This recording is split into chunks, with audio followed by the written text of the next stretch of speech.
అనుకున్నట్టే చేశారు ట్రంప్. మిత్రదేశం శత్రుదేశం అని చూడలేదు. అన్ని దేశాలపై సుంకాలు విధించారు.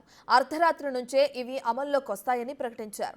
అమెరికా ఫస్ట్ అనే నినాదానికి కట్టుబడి ఉన్నానని అన్నారు ఆయన. ఆయా దేశాలు అమెరికాపై విధిస్తున్న సుంకాలను బట్టి దానికి తగ్గట్టుగా ఆయన కూడా ఆ దేశాలపై సుంకాలు ప్రకటించారు. తక్కువలో తక్కువగా 10%, కొన్ని దేశాలపై అధికంగా 48% సుంకాలు వేశారు ట్రంప్.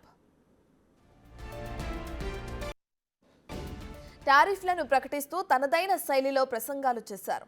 ఈ సుంకాలు ప్రకటించిన సందర్భంగా ఈ రోజుని లిబరేషన్ డేగా నిర్వహించారు.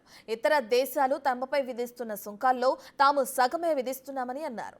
ఆ దేశాలపై జాలితోనే ఇలా సగం సుంకాలు ప్రకటించారని తనదైన మార్క్ మాటలు చెప్పారు.